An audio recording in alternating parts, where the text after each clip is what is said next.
We zien hier de hoefsmid Gerard Dullaert aan het werk. Hij demonstreert ons hoe je op ambachtelijke wijze een paard beslaat.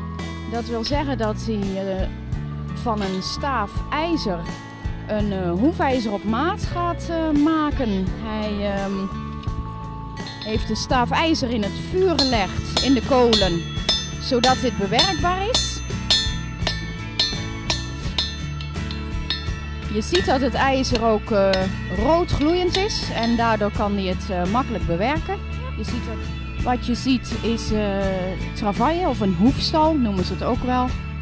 We zien dat Gerard de nagels los heeft gemaakt, waarmee het hoefijzer aan de hoef bevestigd is. En hij haalt nu het oude hoefijzer eraf, zodat er straks een nieuw ijzer op kan.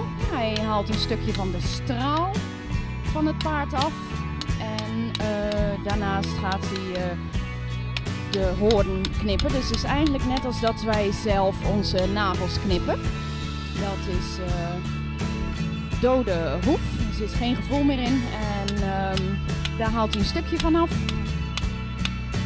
Zodat het paard zijn hoeven niet te lang worden. Want dat loopt voor het paard ook niet heel erg gemakkelijk.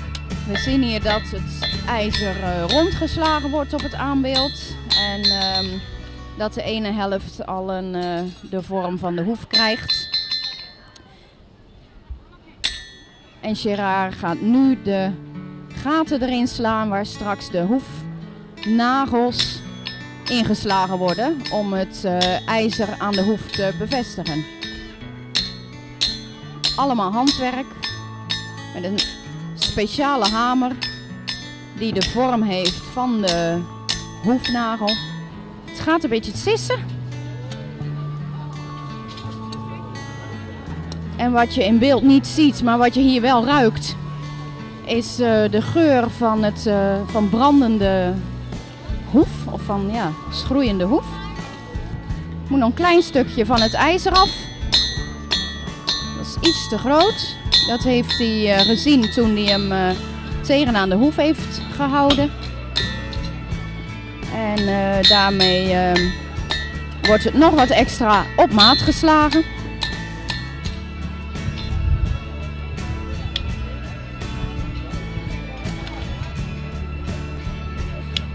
Gerard buigt nu de nagels om en knipt ze dan af, zodat ze goed vastzitten.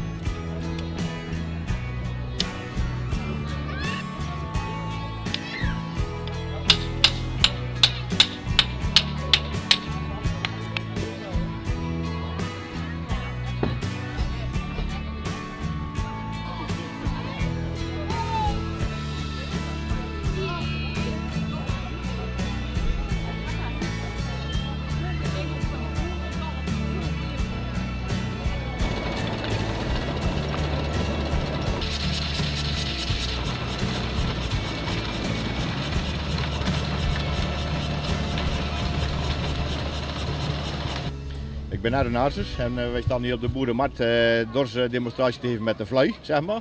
Dus met de vlei, dat is met de stok zeg maar, het graan eruit slaan, uit het gewas zeg maar. En dan als dat graan eruit geslogen is, dan gaat het hier eigenlijk helemaal door de windmolen. Dan wordt dat hier van boven erin gedaan, het kaf en het graan. Dan wordt dat door de wind helemaal als het ware uitgeblazen en dan gaat het kaf eruit. Dus het kaf van het koren scheiden. Dan valt het graan dat valt hier in de zak, wordt netjes opgevangen en het kaf gaat er dan uit. En wij laten daarmee ook zien dat het eigenlijk de voorloper is als het ware van een grote moderne combine.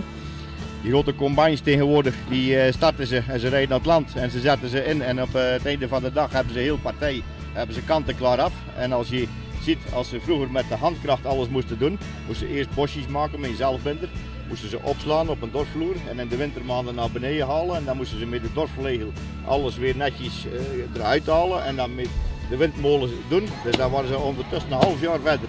En tegenwoordig, ja, op 5, 6 weken zeg maar, is alles helemaal aan kant.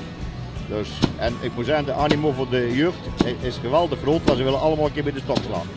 Dus ze willen allemaal een keer meemaken hoe het is.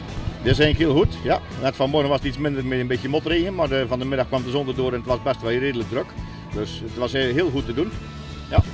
Kijk, is mooi. Nou, dat zie je allemaal schitterende machines van oud naar wat misschien een jongere datum. Nou, hartstikke veel georganiseerd. Nou, dat is super. Nou, ik ga u bedanken. En ziet tot de volgende keer. Ja, oké. Doei.